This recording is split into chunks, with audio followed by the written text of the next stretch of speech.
I planned the most elegant graduation party a mother could give, only to watch my son stand up and sever ties with me in front of everyone. Then he turned and offered his blessing to my husband and his mistress. They thought I'd do what I always did, swallow it quietly and clean up their mess. But this time they were wrong. If Leo no longer wants me as his mother, then I see no reason to keep paying his tuition, covering his father's medical bills, or letting them live in the house I paid for. I'll be taking it all back. I spent 2 solid weeks preparing for my son Leo's high school graduation party. Every little detail, centerpieces, music, catering, I handled myself because I wanted that night to be unforgettable. He was valedictorian. He had an early admission letter from Harvard in his hand. How many moments like that does a person get in life? As his mother, I wanted to give him a proper send-off, a celebration that marked the end of his youth in the best possible way. What I didn't realize then was that I was rehearsing for one of the most ironic moments of my life. I stood in the second row, just behind a row of rose columns, watching Leo walk up to the stage after the MC called his name. He wore the navy suit I had custom-made for him, stitched to perfection. "Look at him," I whispered to Diana, my closest friend and Leo's unofficial second aunt. "He looks like a grown man now." Diana smiled softly. "He should be proud of you, Jane." I smiled too but didn't say what I was thinking. "I hope so too." Then Leo spoke. "I have 2 announcements to make tonight," he said loud and clear. The microphone made his voice crisper than usual, almost unnaturally sharp. I assumed he was about to thank us, his parents. At the very least, I thought he'd acknowledge the years of work I put into building his future. But what came next felt like a slap across the face. First, I've decided to cut ties with Jane. She's no longer my mother. The room, filled with quiet conversations and soft jazz music, froze. Even with champagne flutes in hand and smiles half-formed, no one knew how to react. I stood there in silence, the whole world suddenly on mute. Leo didn't pause. His voice was steady, rehearsed, like he was reading a prepared statement. "Second, I'd like to offer my full support for my father and Ms. Martha's relationship. I hope our friends and family can accept and bless their future together." My ears began to ring. I could hear the sharp intake of breath from guests nearby, the clink of glass against glass, the echo of my heart falling into a deep, hollow place. Martha stood beside my husband, Greg. Her eyes were red, her hands twisted nervously in front of her. She bit her lip and looked down, playing the victim like she'd just been blindsided. "Greg?" He stood there silent. No denial. No explanation. Just a light pat on Martha's back. A quiet endorsement of everything Leo had just said. Then Martha let out a dramatic sob, turned and fled the room, covering her mouth as if she had just been humiliated. Greg followed closely behind like the gentleman in a cheap romance novel. I couldn't breathe. My knees buckled. Diana caught me by the arm just in time. I tried to speak but my throat locked up. Leo looked straight at me, his expression cold, victorious. His words sliced through the air like a final verdict. "You should just live with your money, Jane. People like you don't deserve families." I gripped the nearest chair, my fingertips numb.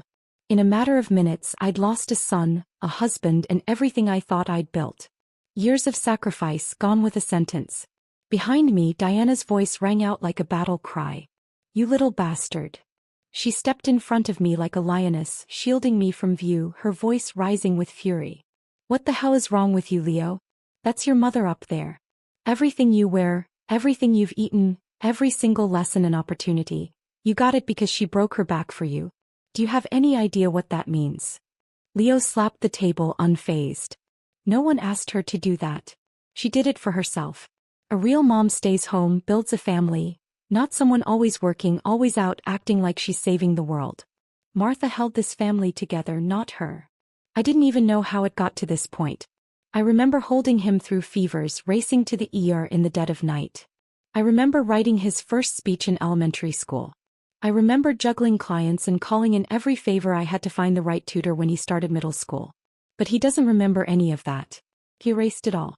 That night, I didn't say another word. I let Diana lead me out of the hall I had spent weeks decorating, every flower and fabric hand-picked with love.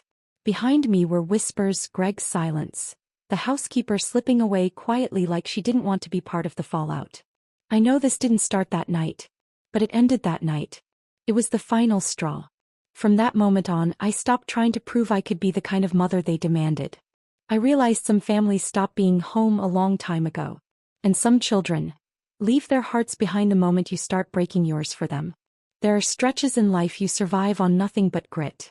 Mine began when Leo was 2 years old, and it didn't let up for over a decade. I clawed my way through those years, and by the time I could finally breathe, I had barely scraped together a life that looked like success. Back then, Greg was working as a project manager at a small local construction firm. He worked hard, but we were always behind. And Leo, who had just turned 2, was in that clingy toddler phase. As for me, I was pushing a food cart up and down Massachusetts Avenue, delivering hot lunches to office buildings. The cart was a joint venture with Diana, my best friend. We'd started it from scratch, and the early days were brutal. We prepped in a friend's garage, woke up at 4 a.m., and spent entire days selling food on street corners in the biting cold. After the lunch rush, I'd race home, clean up, bathe Leo, get him to bed, and then dive into accounting, inventory, and prepping for the next day. I was a machine. No pause button, no backup. And none of it was seen. None of it was appreciated. Not even by Leo. He remembers the company I eventually built. He doesn't remember the part where I had to scrape together daycare fees by wearing discount work boots and hauling vats of soup through a snowstorm. But eventually the food cart took off. We landed supply contracts with a few tech campuses and finally didn't have to be on-site ourselves. I registered the business, built a brand, hired our first employees. For the first time, I could actually spend a full holiday with Leo. But life has a way of sucker punching you just when you're starting to stand upright. Greg had a fall at a job site. The injury left him with permanent nerve damage. Overnight, he went from being our family's provider to someone who needed round-the-clock care. And Leo was only 7. I had a choice to make.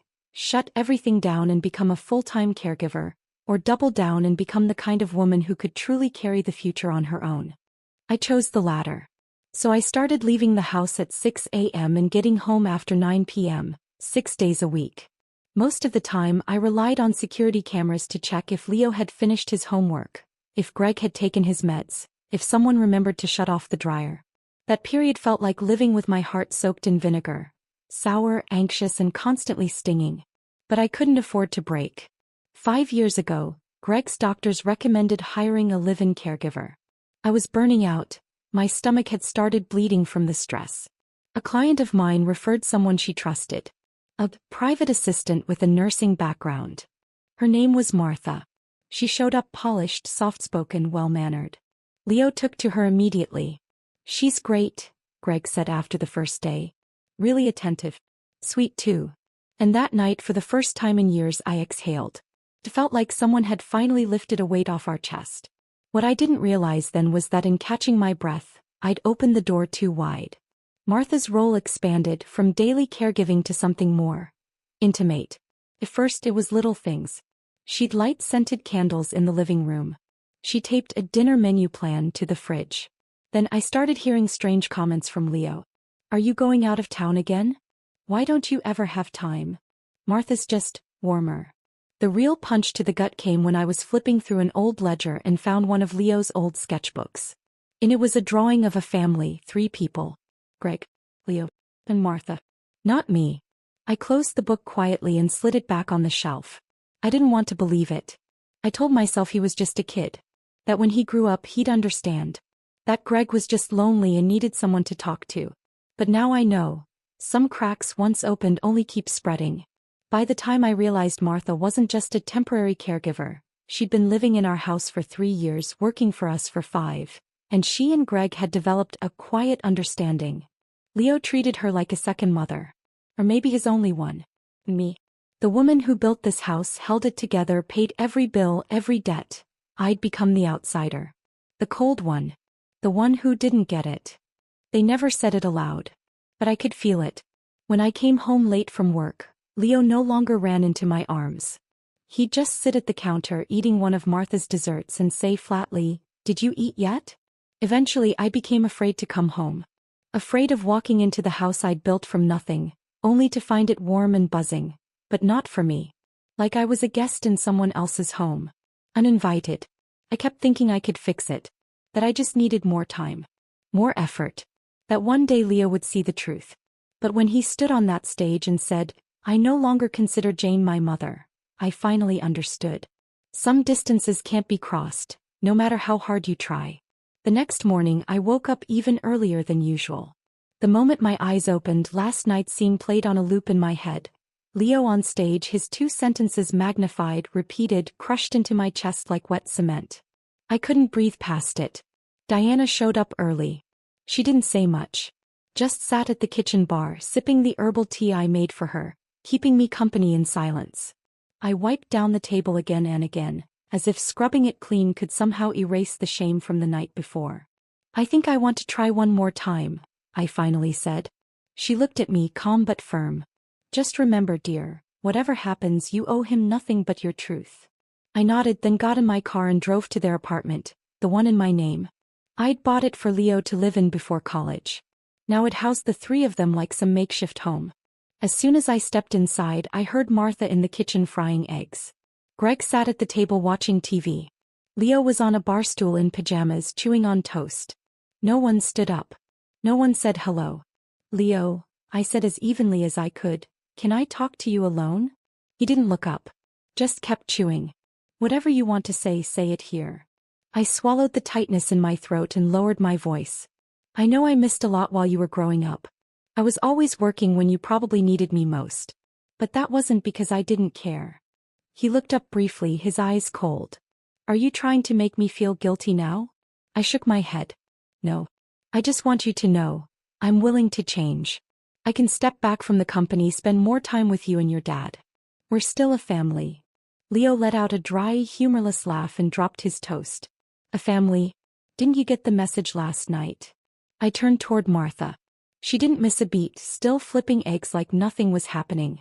But I saw the tiny smirk curling at the edge of her lips, smug, satisfied. Leo, I'm not blaming you, I said. I just want you to see that someone slowly pulled you away from me when I wasn't around. And that doesn't mean you ever really knew who I was. Greg slammed the remote onto the table. His voice was sharp. What are you implying? Martha's got more sense than you ever had. At least she doesn't treat her family like a quarterly business plan. I stared at him. You know what I went through out there. I kept this house running, paid for your therapy, Leo's tuition. All of it. You can hate that I wasn't here, but don't pretend I didn't sacrifice everything for this family. Greg shrugged. You chose to be a workaholic. Doesn't mean we owe you applause. That hit like a blade straight to the chest. And that's when Martha finally spoke, her voice gentle like poison wrapped in silk. Jane, I think you're exhausted. You need rest. Greg and I will take care of the home now. She paused, then added with a syrupy softness that cut deeper than anything. Maybe it's time to let go. That's when I saw it clearly. This wasn't a misunderstanding. This wasn't about hurt feelings or time lost. This was a quiet, calculated takeover. Martha had taken the house, taken Leo's affection, and now, she wanted the power I'd spent my life building. I laughed. Then I cried, but it wasn't sadness. It was the kind of laugh that comes when the absurdity of betrayal finally becomes clear. What you really want, I said, is a docile woman who shuts up, smiles, and doesn't ask where the money's going. That's the kind of mother you're looking for, right? Leo stood up. What do you want now? Another dramatic speech? You never wanted to be my mom. Now it's too late to start pretending. I looked at him, and all the words I'd planned dissolved into silence. I said quietly, all right. If I'm no longer your mother, then don't spend another dime of my money. That got his attention. He froze, confused. The shock flickered across his face. What do you mean? I mean this apartment will be repossessed. Your allowance, your credit cards, your college fund, I'll be freezing all of it. Greg's rehab center? I'll call and cancel. You all said Martha could hold this family together. Great, let's see her do it. Martha's face drained of color. She took a step forward. Jane, come on. This isn't necessary. I raised my hand. Drop the act. That scene you pulled leaving the banquet last night? Nice performance. But I saw through it. You want to be this house's new queen? Then it's time you started paying the mortgage. Leo's eyes flicked toward her, really looked at her for the first time. And Greg? He just scoffed and turned his head away. I stepped toward the door and looked back one last time at the place I'd bought to shelter my son and care for my husband. I'm not your ATM. And I'm sure as hell not your fool. I don't owe you anything anymore. The door opened behind me. Silence followed. And then I heard it, Leo's voice, soft, uncertain. Mom. It wasn't loud. More instinct than intention. But I didn't look back. Because in that moment I understood. Sometimes it's not that you didn't try hard enough. Sometimes the script was never meant to include you. And I was done auditioning. When I walked out of that apartment, my head was spinning, but my body felt startlingly clear. The wind was sharp, whipping the hem of my dress as I reached the car. My fingers hovered over the unlock button for a moment before pressing it down in one decisive motion. And in that moment I realized, I wasn't broken. I was awake. When I got home, the first thing I did was call my financial advisor. I asked her to freeze every account connected to Leo and Greg. Their credit cards, living expenses, shared bills, even Leo's college fund. She paused on the line. Jane, are you sure about this? I've never been more sure, I replied. Next, I called the rehab center. I canceled Greg's upcoming appointments and instructed the billing office to send all future invoices directly to him. That evening, I stood in my kitchen and made myself a pot of beef bone broth.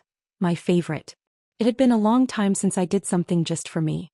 The next day I went into the office.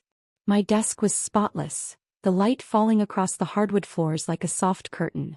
It was so quiet it felt like I was separated from the rest of the world. I called in my legal director and business partner. We began the formal process of restructuring ownership and removing any family access to company assets. I no longer want any family members involved, I said.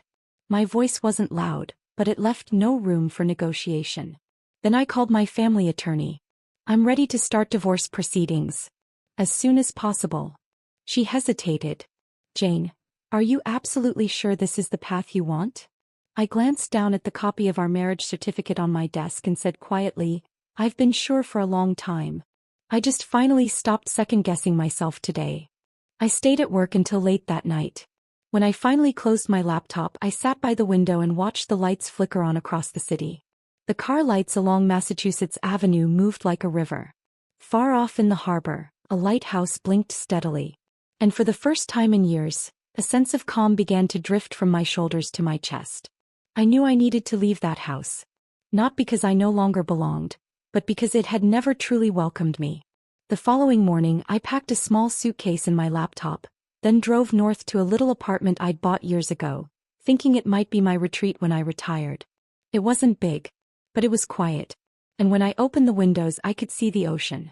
I didn't tell anyone I was going. I didn't leave a note. I didn't glance back at the house I had traded 15 years of my life to afford, even though I was about to put it on the market. There was nothing left there for me to take. I didn't turn on the TV. I didn't check my phone. I just sat on the balcony letting the sun warm my face. Below, kids zipped by on skateboards. The wind rattled through the eaves. For the first time in forever, I felt something I couldn't quite name. Not freedom. Not happiness. But stillness.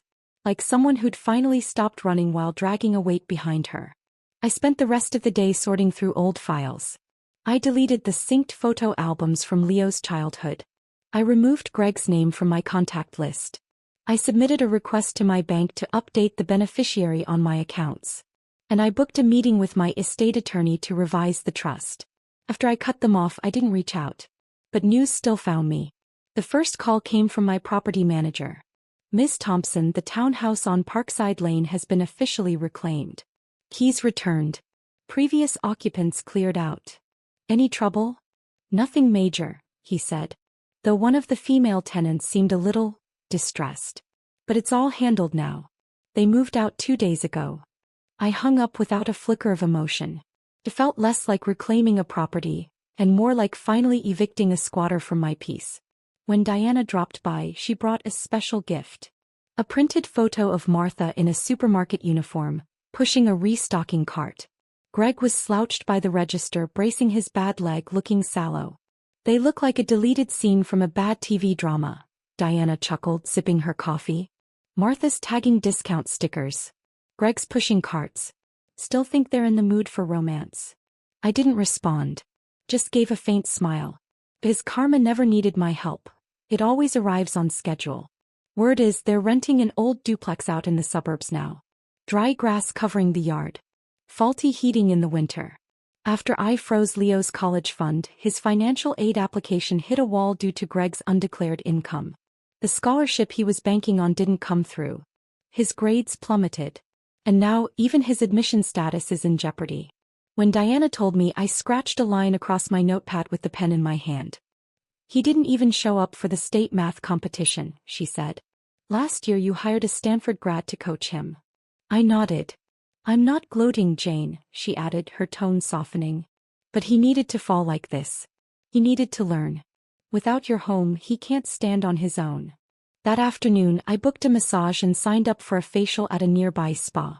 When I leaned back into the chair and closed my eyes, the only sound was the soft hum of a violin playing in the distance and the gentle mist of aromatherapy. It was the first time in years I'd stopped everything, work, motherhood, marriage, to just exist for myself. As I was changing to leave, my phone buzzed. Greg.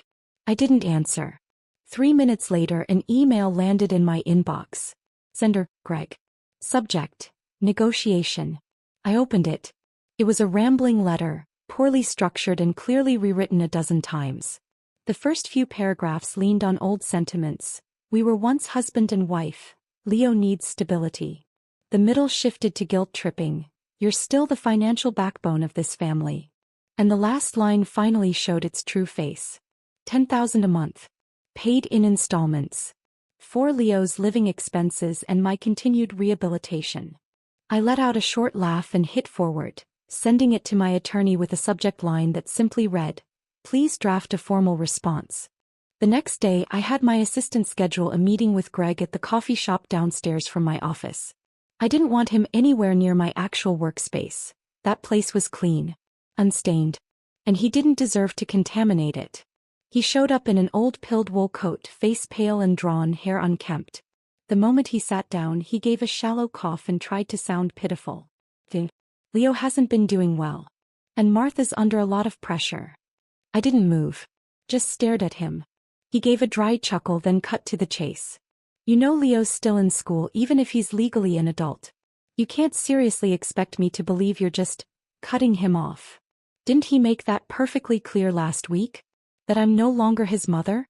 That you three are the real family now? Greg opened his mouth then closed it. For once he had no comeback. I continued, let's be honest. You're not here for Leo. You're here because Martha can't carry the weight. She thought playing house came with a trust fund. Now the money's gone and reality's biting. His expression shifted. You can't be this heartless. He's still your son. I leaned back in my chair. And when he disowned me, he did it with no hesitation. Now that things are hard, suddenly I'm the safety net again? He's an adult. I don't owe him anything. Greg went quiet for a beat. Then came the bitterness. That company, we built it together. I was there. I raised an eyebrow. For what? A few weeks. You bailed, Greg. 10 years without income. While I was keeping us afloat, you were asleep on a therapy bed and Martha was watching soap operas on the couch. Greg slammed his hand on the table and stood. So what, do you want us to starve? I stood too, still calm. Whether you starve or not isn't my concern anymore. I'm not your crutch. If you care about Leo so much, maybe it's time you found a second job. Instead of crawling back here with your hand out. I picked up my purse and walked away. He didn't follow. Just sank back into his chair, looking 10 years older than when he arrived. Because he wasn't afraid I'd abandon Leo. He was afraid that without me, none of them could hold Leo up. And maybe that was the fear that kept him up at night. I thought I had already cut clean. Until Greg's mother, Rolla, showed up unannounced in the lobby of my office. The front desk buzzed my line. Miss Thompson, there's an older woman downstairs. She says she's your ex-husband's mother. She insists on seeing you. I paused. Then said, let her in. She came in wearing a faded coat, hair pulled tight and neat, but her face was tired, drawn with worry.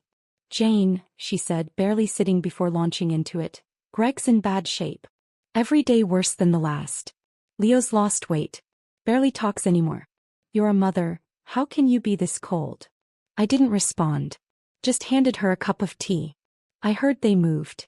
She nodded, eyes watery. They're living rough. Martha's stocking shelves at a grocery store. Greg won't go to the hospital, says it's too expensive.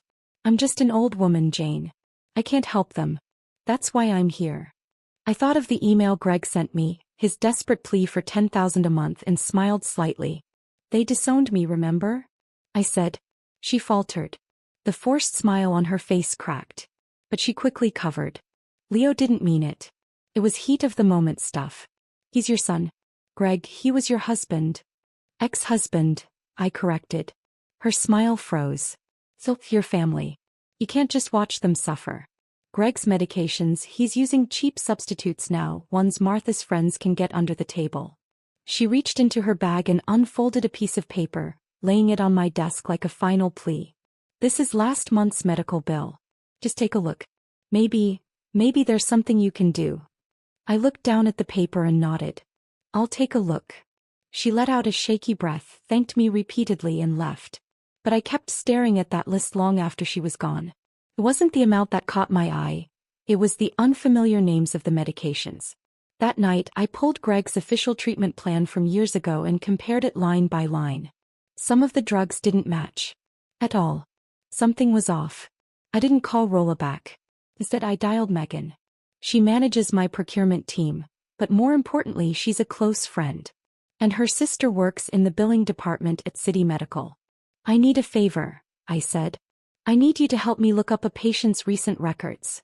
Hospital visits, prescriptions, payments. Everything. She didn't ask why. Who are we talking about, she said. Greg and Martha.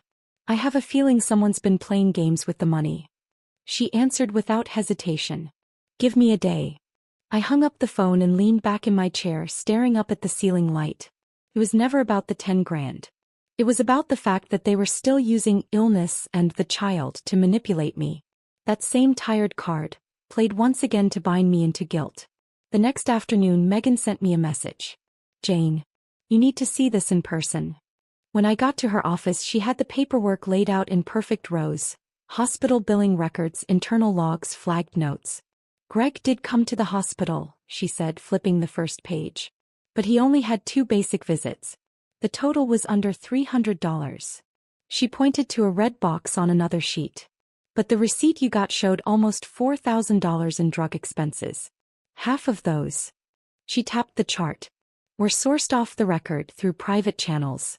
Filed under Martha's name. I kept my voice steady. What does that mean? Megan's expression darkened. She dropped her voice. It means someone is trafficking prescription meds. I stared at the list. My fingers tightened slightly on the table's edge. That's not the worst of it, she went on. She's been exchanging part of the meds for cheaper generics. Off the books, and giving those to Greg instead. I closed my eyes for a beat. This wasn't a family dispute anymore. This was systematic exploitation. Skimming healthcare costs and gambling with Greg's actual condition, for profit. You going to the police? I didn't answer immediately. I slid all the files into a folder and zipped it shut. Not yet. I need more. But eventually. I want to hear it from her. I want her to say out loud whose money she took, and whose life she played with. When I walked out of the hospital, the sky was impossibly blue, the sunlight almost too hot on my face. For years I'd been building a house. Not a physical one. A life. A structure that others lived in comfortably while I served as the heating system, the plumbing, the unseen labor behind the scenes. I realized finally, this house needs to come down. And when it does, I'm not leaving a single steel beam behind. I didn't want to wait around for a months-long investigation. And I certainly didn't want Leo catching wind of it before I was ready. So I asked to see Martha. Alone. I called her directly, asked if she could meet me at a downtown cafe. She agreed, on time as always, dressed in her signature beige knit cardigan, makeup polished and tasteful. She still looked the part, the dutiful caretaker, the image of soft-spoken competence. You'd never guess she was neck-deep in fraud, deception, and identity theft. Martha, I nodded politely. Have a seat. She settled across from me. I casually flipped my phone screen face down. The recording had started the moment she sat. She looked cautious, maybe thinking I was here to argue over Greg's medical bills. She began with her usual soft-spoken preamble. I know you're still upset with Leo. He didn't mean everything he said. He's just a kid, Jane. Things have been hard lately and we're not trying to rely on you, it's just. I cut her off and slid the folder across the table. I've been cleaning up some of my financial records, I said, flipping a few copies like I wasn't really invested. Some charges didn't make sense. I figured we should talk face to face. Clear up any misunderstandings. Her fingers froze as she opened the folder. Her face changed instantly. I think you might be mistaken, she said with a weak smile. I only follow Greg's instructions. I'm just the caregiver. You know that. Caregiver. I echoed with a faint smile of my own. You were listed as a co-signer on our bank accounts. You submitted 2 reimbursement forms using my name as the legal guardian. Martha, I'd love to know, how exactly did you get access to those documents? Her hand twitched. She hadn't expected me to be that direct. Greg told me to handle it, she said, glancing toward the window. I was just trying to keep things running smoothly at home. Using the long-term care benefits on my Social Security account? $5,000 a month. She gave a low chuckle. You always were the accounting type. I didn't blink. The silence grew. She finally dropped the smile. Her voice changed, cooler, sharper. Let's be honest.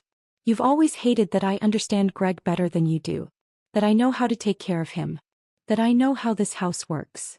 I let out a small laugh. Not because she was right, but because she thought that was the win. Understanding, I said softly, doesn't make what you did legal. Her face twitched. The confidence faltered. I had a pharmacist go through every drug you ordered, I continued. It cost me $1,000. 3 of those were sleep medications. 1 was for chronic arthritis. Greg doesn't have either condition. She licked her lips, dry now. He hasn't been sleeping. Where did the meds go, Martha? I asked, ice in my voice. She didn't answer. Because the truth didn't belong to her anymore. It belonged to the evidence. And soon it would belong to the court. So what did you bring me here for? Martha asked, her voice dropping just slightly, laced with a hint of challenge. To rehash old drama? Or are we negotiating something? I didn't flinch. I just want to hear it from you, I said quietly. How much money have you taken from Greg, over all these years? She didn't answer right away. Her eyes scanned my face like she was trying to calculate how much I already knew. Then she gave a little shrug. Fine. Since you want honesty. Her tone was light, even casual. Ever since his stroke, I've handled everything, his meds, his therapy, his meals. I've kept him steady, kept him from falling apart. I took care of the forms, the meetings, the lies that covered up your absence. She leaned in, dropping her voice to a whisper like we were swapping secrets, not stacking evidence. I pulled money from his accounts, sure. But that was earned. He told me I deserved it. Said you were all paycheck, no heart. That what he needed was someone real beside him. Her nails tapped the table, rhythmic, mocking. You thought your long hours were noble, but he built a new home right under you. All I did was manage it better. I didn't argue. I simply nodded slowly and placed my hand on my purse. Then I stood up, looked her straight in the eye and smiled. Thank you for your honesty, Martha. You gave me exactly what I needed today. Her face froze. Something in her expression flickered. What do you mean? I turned away and said quietly, I mean the truth, when spoken aloud, can be worth a lot more than a lie. And I walked out of that cafe into the bright sun, the air rich with roasted coffee and caramel. I didn't look back. I already knew she'd rush to cover her tracks. Maybe she'd run to Leo and cry that I was delusional, unstable, cruel. What she didn't know was that a backup copy of the recording was already in my attorney's hands. He had never seen me as a threat. But I wasn't the woman who used to shuffle between the kitchen and the boardroom, trying to earn love with casseroles and contracts. Not anymore. She thought I was still the woman who would trade everything for peace at the dinner table. He was wrong. The recorder in my purse was still running, but I knew I had all I needed. It was enough. More than enough. I didn't go home after the cafe. I took a cab straight to my attorney's office. Not the old-school man who handled our family trust, but the firm Diana had recommended. Young, sharp, unapologetically fierce and focused on women's rights. We received the audio copy you mailed in, Kelly said as she put on her headset. But it's good you're here in person. I've got a few details I want to clarify. I nodded and sat, hands folded on my lap. I don't want to wait. I want to sue her, Martha. And Greg too, if any of the paperwork has his signature on it. Kelly set the headphones down and gave me a long look. You should know. They'll likely come after your mental fitness. Try to paint you as emotionally unstable. They'll want the court to believe you're not capable of managing family finances. They might even try to revoke your role in the trust. I know, I said calmly. That's why I came to you. I'm not looking to survive this quietly. I'm looking to win. She smiled. Then let's get to work. For the next few days I turned myself into a one-woman legal task force. I combed through years of bank statements, printed emails, Greg's property transfers, Martha's benefit claims. I highlighted, flagged, cross-referenced. I knew exactly how to dismantle a mess. I'd done it 100 times for my company. This time I was applying every ounce of skill to my own life. This time I was the project. And the outcome? Take back what was mine. Clear out those who tried to climb on my back to rise. A few days later Kelly called. The transcript from the recording is complete. It's more than enough to file civil charges for financial fraud. We can also notify the Department of Human Services regarding the benefits abuse. Are you ready to proceed? I turned to look at the drawings still hanging on the wall. Leo's sketch from when he was 12. Greg in the kitchen baking a pizza, me in the corner smiling at them both. I stood up, pulled it down and dropped it into a cardboard box. I'm ready, I said. And I'm not waiting for them to come to me. I want them blindsided. 4 days after the lawsuit was filed my phone rang. Leo. His voice was familiar but colder than I remembered. Have you lost your mind, Mom? I leaned back on the sofa. You'll have to be more specific. You're suing Martha. You know this will destroy Dad, right? He can't handle court proceedings. I closed my eyes, fighting the sting behind them. I could have gone to the police. I didn't. I chose the legal route. Transparent. Civil. Silence. Then, what do you even want? I gave a quiet laugh. You've all said for years that I only care about money. So that's where I'm starting, by reclaiming everything I paid for. He hung up. I didn't cry. Instead I walked into the kitchen and opened the drawer where I kept all the things I hoped I'd never need. At the bottom was our prenuptial agreement. There in a tucked-away clause it stated, if one party commits fraud or conceals major medical decisions, the other reserves the right to rescind joint asset agreements. I had signed it once out of fear. Now it was my weapon. That night I slept better than I had in years. At dawn the next morning, Diana knocked on my front door holding a newspaper in one hand. Have you seen this? She asked, laying the Morning Gazette flat on my kitchen table. There, tucked in the bottom right corner of the front page, was a brief, easily overlooked story.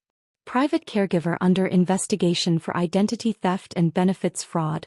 Police confirm active case. Diana glanced at me with the faintest glint of satisfaction in her eyes. Looks like she knows now. You're not the pushover she thought you were. I smiled. No, I said quietly. Now the real war begins. I sat in my car gripping the duplicate letter I'd just picked up from Kelly's office. Martha's good days were officially over. Kelly's team had worked fast. The moment I handed over the recording, they secured all evidence, archived every record and initiated the filing process. I signed the necessary affidavits and for the first time, told the entire story from the beginning. Greg's illness. The changes to our finances. Leo's betrayal. And the rot hiding behind Martha's perfectly styled hair and nurturing facade. I thought I'd break down while recounting it all. I didn't. I was calm. Detached. No tears. No trembling voice. Just facts. Maybe that was because the real grief had already been spent, on the night of the graduation party when something inside me died quietly. In the meeting room, Kelly flipped through documents, her tone crisp and focused. We're filing civil charges, at least 3 counts of fraud. Possibly identity theft. She used your name on multiple documents. I nodded. I'm all in. She looked up, eyes steady. You realize this won't be quick. If she panics, she'll try everything she can to twist it. Including turning it back on you. I gave a dry little smile. They've already started. I slid my phone across the table. A few texts from Leo glowed on the screen. You've gone too far, Mom. I don't understand why you're doing this. Can't we all just live our own lives in peace? Kelly read them, then raised a brow. So now he's playing the victim. Classic Leo, I said, shrugging. When he doesn't get his way, he performs the pain.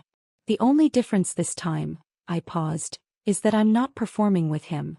Just then another message came through. From Lana, Greg's sister, Leo's aunt. Someone who rarely reached out. Heard you're going after Martha. Are you okay? Leo's been a wreck lately. Maybe we could grab tea? I stared at it for a few seconds, then flipped my phone screen down. Kelly asked, "You planning to respond?" I smiled. Not yet. Let them stew a while. We turned back to the files. Kelly's paralegal had uncovered something new. The power of attorney update Greg allegedly signed, naming Martha as decision-maker, had never gone through proper legal channels. No doctor's signature. No legal witness. No notary, Kelly said, holding up the original. This document's worthless in court. If he signed it under prolonged medication influence, we could add criminal liability. Could she go to prison? I asked. No guarantees, Kelly replied. But she'll never touch another penny from your family again. I closed my eyes, let out a long breath. I had been holding that in for years. That night, just as I hung up my coat, the doorbell rang. It was late. I wasn't expecting anyone. Through the peephole, Diana. She was holding a cake box, looking cautiously hopeful. You're here. I opened the door, surprised. She lifted the box. Figured you probably skipped dinner. Thought I'd bring something sweet. I stood there for a beat. Then, without a word, stepped aside to let her in. We sat in the kitchen just like we had 100 nights before. She sliced the cake, made the tea, and let the silence settle over us first, filling the space where grief and fury had lived too long.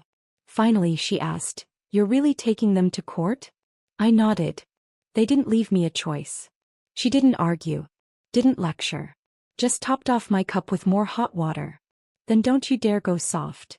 I stared into the glass, murmuring, kindness is for people who've earned it. Greg hasn't. As for Leo, I'm giving him one last chance. But that doesn't mean I'll abandon myself. She didn't answer. Just sat beside me, silent and steady. The morning of the trial. I sat at the plaintiff's table, hands wrapped around a cup of still warm coffee. The courtroom was small. 3 rows for public seating, blinds casting stripes of sunlight across the floor. Greg had been hospitalized for nearly a month. Before that, Kelly helped finalize the divorce paperwork. No drama, no screaming, just a pen that barely had enough ink left to sign. We closed all joint accounts, froze insurance transfers tied to Martha, and locked down my assets. Greg, too weak to appear in court, had signed a voluntary dissolution of marriage in the presence of a doctor and attorney. Now it was Martha Holland standing on the other side. Does the defendant understand the charges being brought against her? The judge asked. Martha didn't look at me. She nodded. No makeup today. Her gray sweater looked worn thin. She could have been any woman on any street. But I wasn't fooled. Kelly stood, her voice firm as she presented the evidence. We submit records of unauthorized account changes, pharmaceutical purchase orders, falsified subsidy applications, and a recording in which the defendant admits to the actions under question. When the tape played, it was as if the air froze over. Martha's voice filled the courtroom, soft, measured, disturbingly calm. Of course I used his money. That was my payment. You think I was doing this for love? For family? The verdict was clear. The court ruled that Martha had engaged in financial misconduct and identity fraud. She was ordered to repay all confirmed stolen funds, and would face criminal charges pending further investigation. I didn't look at her. I was watching Leo. Leo sat in the gallery, pale and motionless, his hands clasped tightly together.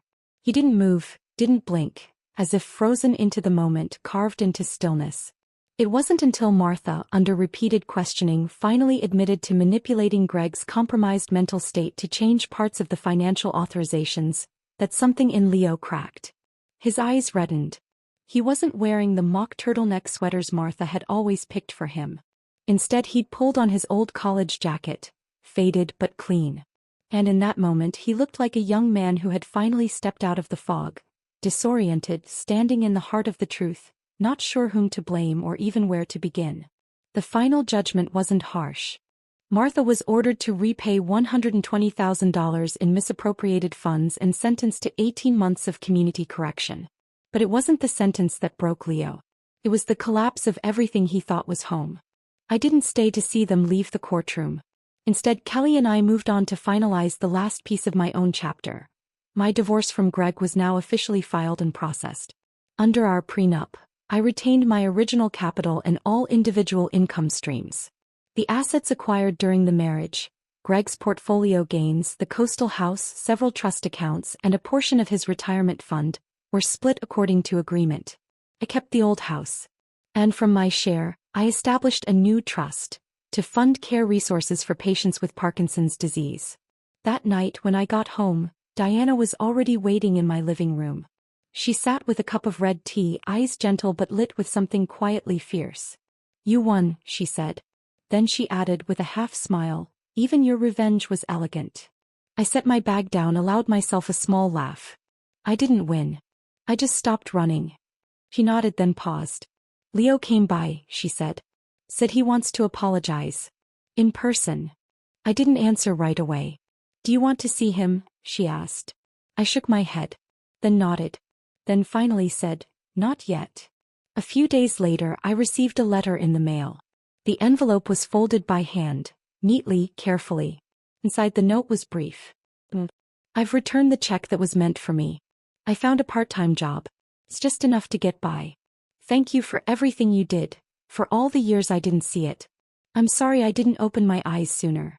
If you ever decide you're ready, I'd like a chance to introduce myself to you properly. As your son, Leo." I didn't write back. But I felt something settle quietly inside me, something that had been restless for far too long. It wasn't that I couldn't forgive him. It was that, for the first time, I understood. Not every mother is meant to sacrifice herself endlessly for a child who won't reach back. Some mothers are meant to live for themselves. There is no perfect closure in life. No clean final chapter where the page folds itself neatly shut. But somewhere, on one page or another, the story does get to say, "This is where I end it. And this is where I begin again."